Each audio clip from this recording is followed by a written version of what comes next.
Hello everyone.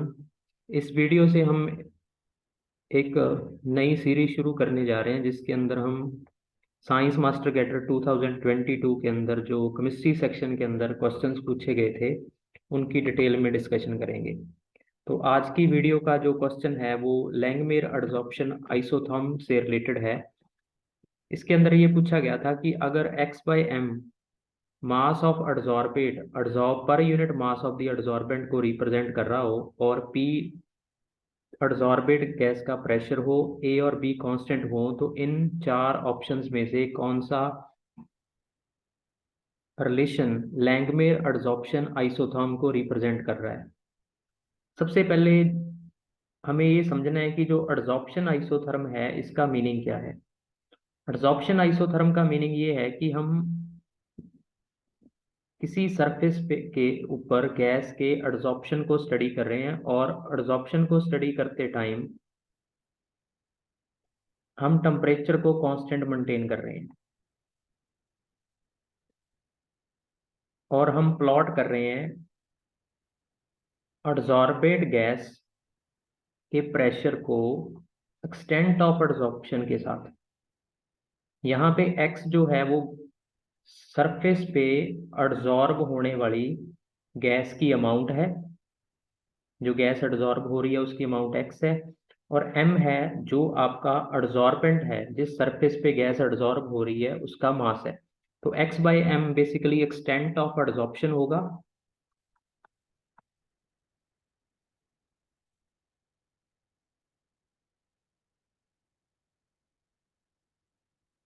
उसका हम plot discussion कर रहे हैं प्रेशर के साथ। ये है एडजॉर्प्शन आइसोथर्म। अब जो एडजॉर्प्शन आइसोथर्म को एक्सप्लेन करने के डिफरेंट मेथड्स हैं उनमें से जैसे फ्रेंडलिच आइसोथर्म है और लैंगमेयर एडजॉर्प्शन आइसोथर्म है।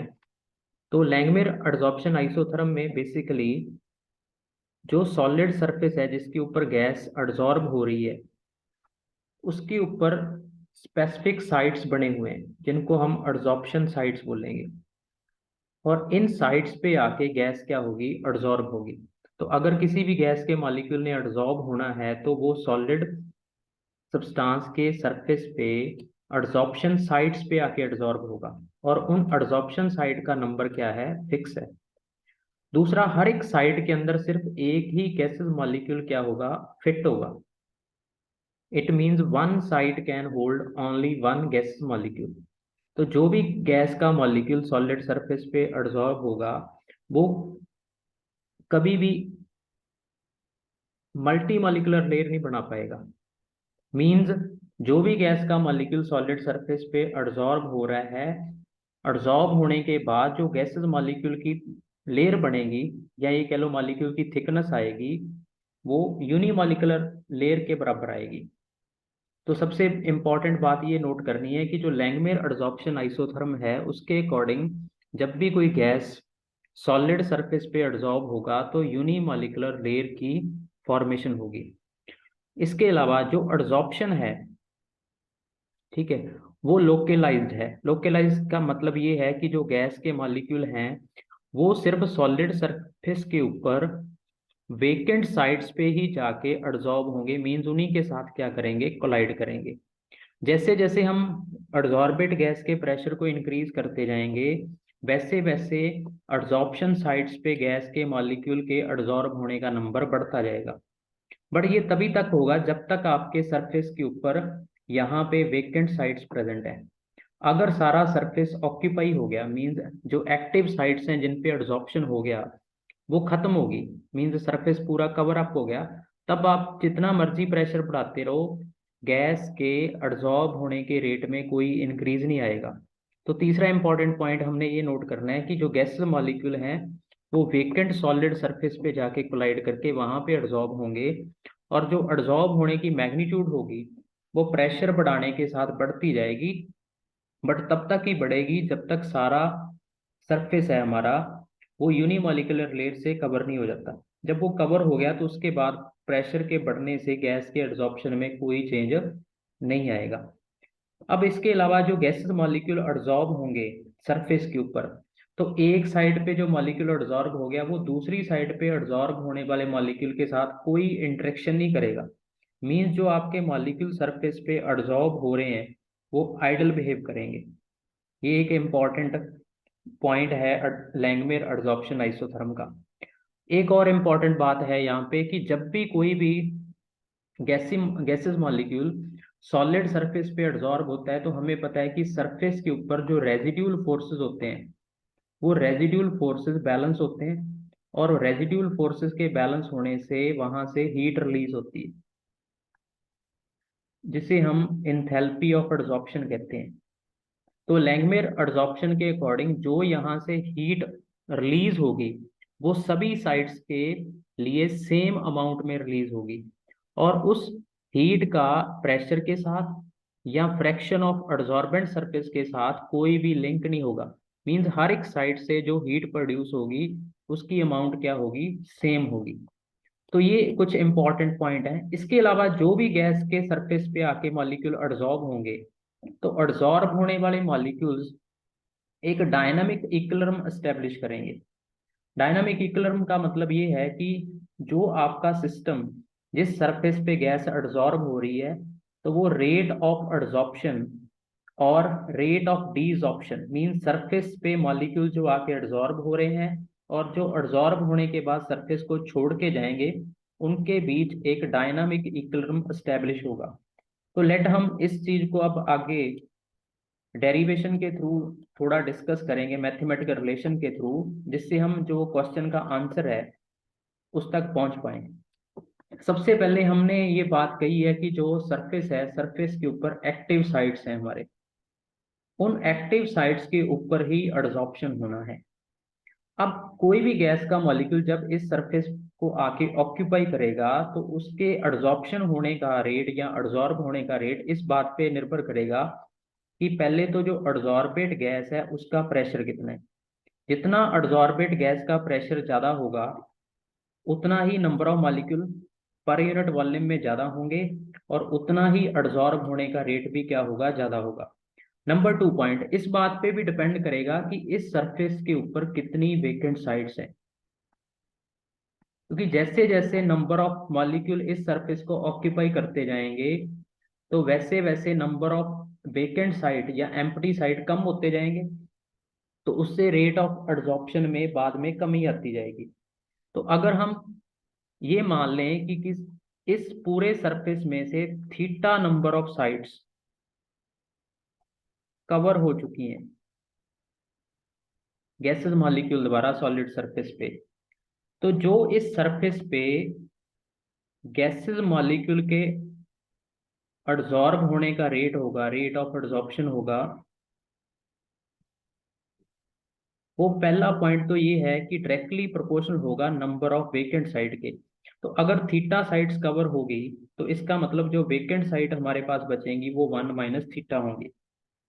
दूसरी बात को डिपेंड करेगा किसके ऊपर, एडजॉर्बेट गैस के प्रेशर के ऊपर।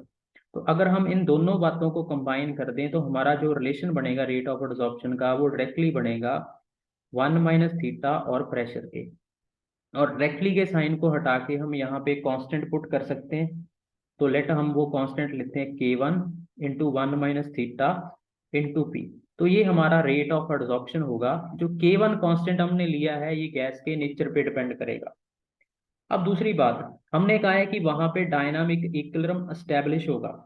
ठीक है, ऊपर वाले यहाँ पे इक्वेशन में मैंने इस डायनामिक इक्विलिब्रियम को रिप्रेजेंट किया है कि लेट हमारे पास G वो मॉलिक्यूल है जो अभी एडजॉर्ब नहीं हुए, एस क्या है हमारे पास, वेकेंट साइट है सरफेस के ऊपर, और जब वेकेंट साइट पे जाके अनएडजॉर्ब मॉलिक्यूल कंबाइन कर देगा तो हमारे पास एडजॉर्ब गैसेस मॉलिक्यूल बन जाएगा।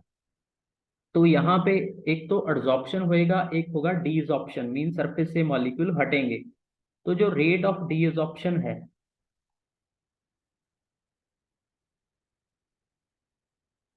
वो सिर्फ इस बात पे डिपेंड करेगा कि कितना सॉलिड सरफेस कवर अप हो चुका है।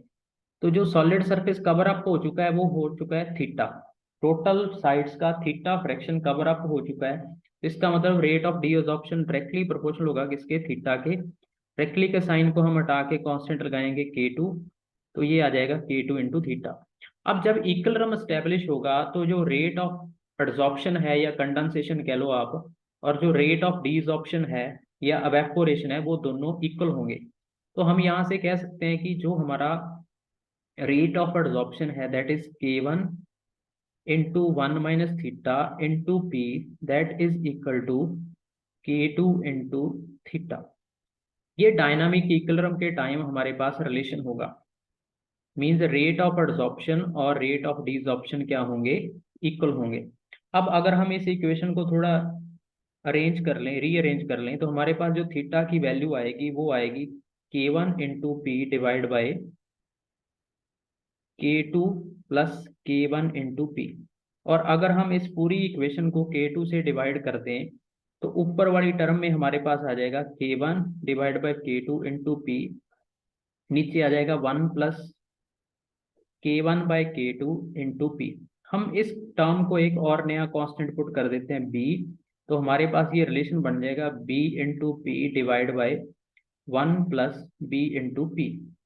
अब ये हमारे पास आ चुका है थीटा। थीटा क्या है, वो साइड्स का फ्रैक्शन सॉलिड सरफेस का जो क्या हो चुकी हैं, कवर अप हो चुकी हैं, जो मॉलिक्यूल्स ने सरफेस को ऑक्यूपाई कर लिया है। अब इसके बाद हमने ये देखना है कि हमारा जो क्वेश्चन है वो एक्सटेंट ऑफ एडजॉर्प्शन से रिलेटेड है, जो हम x बाई एम की बात कर रहे थे। अब हमने ये देखना है कि extent of adsorption x by M, यानी कि amount of gas adsorb divide by mass of adsorbent, वो इस बात पे डिपेंड करेगा कि कितनी साइड्स क्या हो चुकी हैं, ऑक्यूपाई हो चुकी हैं, जब हम एक्सटेंट ऑफ एडजॉर्प्शन की बात कर रहे हैं। तो हमारा जो x बाई एम आएगा वो आएगा, हम डायरेक्टली का साइन हटा के एक नया कांस्टेंट पुट कर देते हैं K3 इंटू थीटा। अब हम पिछले रिलेशन से अगर थीटा की वैल्यू यहाँ पुट कर दें तो ये बन जाएगा K3 into B into P divide by 1 plus B into P. अब ये दोनों कांस्टेंट मल्टीप्लाई हो गए, हम इसको एक नया कांस्टेंट पुट कर देंगे A into P divide by 1 plus B into P.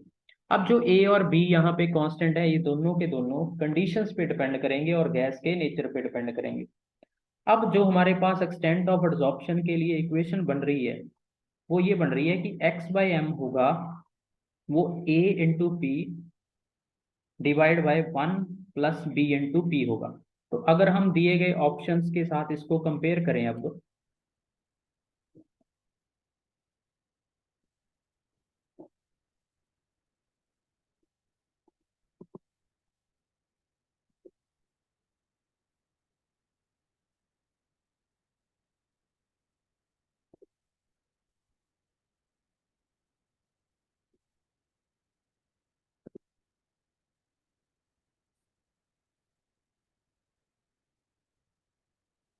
तो हमारे ऑप्शन ये वाले हैं। तो हमारा जो रिजल्ट बना था वो बना था x by M is equal to A into P divide by 1 plus B into P. तो अगर हम कंपेयर करके देखें, A ऑप्शन से हमारा रिजल्ट मैच नहीं कर रहा, ठीक है, और ना ही हमारा रिजल्ट C ऑप्शन से मैच कर रहा है।